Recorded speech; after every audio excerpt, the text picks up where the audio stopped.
मित्रांनो, पैसा टीच मराठीमध्ये तुमचे मनापासून स्वागत आहे. जर तुम्हाला home loan, personal loan, credit card किंवा कार लोन घ्यायचे असेल तर सर्वात आधी बँक कोणती गोष्ट तपासते हे माहिती आहे का? ती म्हणजे तुमचा सिबिल स्कोअर आणि सिबिल रिपोर्ट. आजच्या व्हिडिओमध्ये तुम्हाला मोबाईलवर अगदी सोप्या स्टेप बाय स्टेप आहे. सर्वात आधी समजून घेऊया सिबिल स्कोअर म्हणजे 300 ते 900 दरम्यान एक क्रेडिट स्कोअर आहे. हा स्कोअर तुमच्या कर्ज फेडण्याच्या सवयीवर आधारित असतो.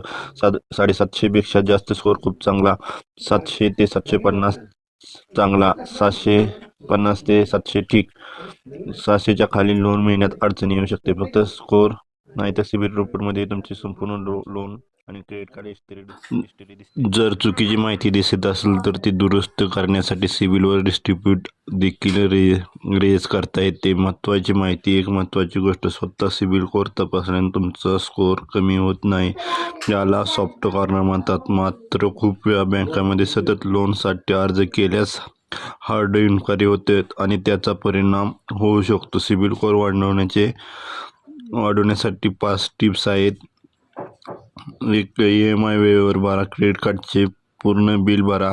क्रेडिट कार्ड लिमिटचा जास्त वापर करू नका. वारंवार लोन अप्लाय करू नका. रिपोर्ट नियमित तपासा आणि चूक असल्यास लगेच दुरुस्ती करा. आणि आता सर्वात महत्त्वाचा भाग, आपण सिबिल स्कोअर पाहून उपयोग नाही. अनेक लोकांना स्कोअर चांगला असतो पण रिपोर्टमध्ये अशा काही गोष्टी असतात ज्यामुळे बँक लोन नाकारू शकते. चला एक एक करून समजून घेऊयात. DPD म्हणजे काय? DPD म्हणजे डेज पास्ट ड्यू. याचा अर्थ EMI किंवा क्रेडिट कार्डचे बिल किती दिवस उशिरा भरले आहे. उदाहरणार्थ, समजा तुम्ही EMI प्रत्येक महिन्याला 5 तारखेला भरायचे आहे. जर तुम्ही 5 तारखेला न भरता 15 तारखेला भरले तर DPD म्हणजेच 10 दिवस. रिपोर्टमध्ये कधी कधी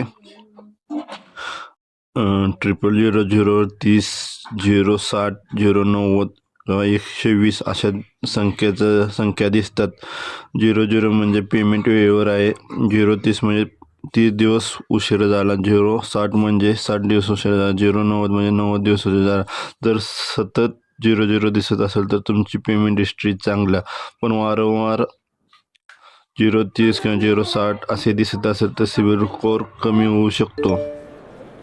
लेट पेमेंट म्हणजे काय? लेट पेमेंट म्हणजे EMI किंवा क्रेडिट कार्डचे बिल ठरलेल्या तारखेनंतर भरले. 1 दिवस उशीर झाला तरी काही बँका लेट फी आकारतात.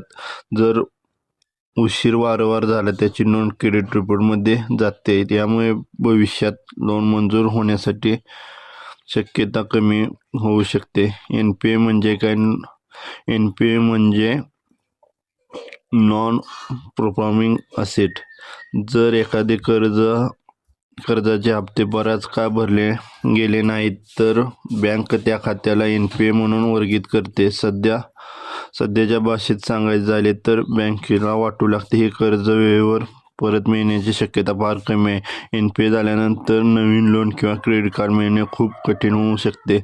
राईट ऑफ म्हणजे काय? राईट ऑफ म्हणजे बँकेने अकाउंटला आपल्या लेखा पुस्तकातून वेगळे केले जाते. याचा अर्थ कर्ज माफ झाले असा अजिबात होत नाही. बँक अजून तुमच्याकडून पैसे वसूल करू शकते. म्हणून रिपोर्टमध्ये राईट ऑफ दिसते ते गंभीर मानले जाते. सेटल म्हणजे, अनेक लोकांना वाटते सेटल म्हणजे प्रश्न संपला, पण प्रत्यक्षात तसे नसते. समजा तुम्ही 2 लाखाचे कर्ज आहे. बँक म्हणाली 1,20,000 भरले तर खाते बंद करू.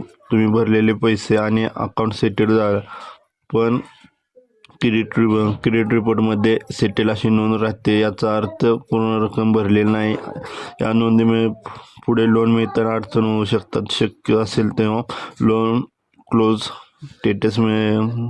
अशा पद्धतीने पूर्ण थकबाकी फेडणे अधिक चांगले.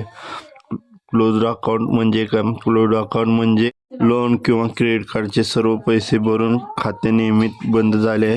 हा सर्वात चांगला स्टेटस मानला जातो. जर रिपोर्टमध्ये क्लोज दिसत असेल तर ती सकारात्मक गोष्ट आहे.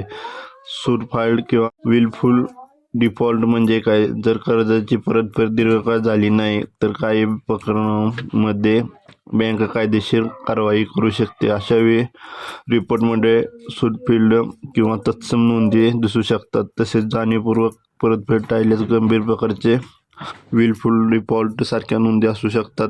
अशा नोंदी भविष्यातील कर्ज पात्रतेवर मोठा परिणाम निर्माण करू शकतो. रिपोर्ट पाहताना काय तपसाल. जर तुम्ही सिबिल रिपोर्ट डाउनलोड कराल तेव्हा या गोष्टी नक्की तपासा. सिबिल स्कोअर, पेमेंट हिस्ट्री यामध्ये सर्वत्र 00 आहे का हे पहा. कुठे 030, 060 किंवा 090 DPD दिसतोय का ते बघा. कोणते लेट पेमेंट आहे का, कोणते खाते राईट ऑफ किंवा सेटल दाखवले ते बघा. सर्व बंद झालेले लोन क्लोज म्हणून दिसतात का. तुमच्या अनोळखी लोन किंवा क्रेडिट कार्ड तर नाही ना. जर कोणतीही चुकीची माहिती दिसली तर संबंधित बँकेशी किंवा क्रेडिट ब्युरोकडे तक्रार करा आणि दुरुस्ती प्रक्रिया करून घ्या. मित्रांनो, सिबिल रिपोर्टमध्ये फक्त स्कोअर पाहू नका. DPD, payment history, account status, loan remark हे सुद्धा तितकेच महत्त्वाचे आहे. अनेक वेळा स्कोअर चांगला असतो पण रिपोर्टमध्ये अशा नोंदीमुळे लोन नाकारले जाऊ शकते. म्हणून किमान वर्षात एकदा तरी तुमचा क्रेडिट रिपोर्ट तपासा. कोणती चूक असल्यास ती वेळेवर दुरुस्त करा.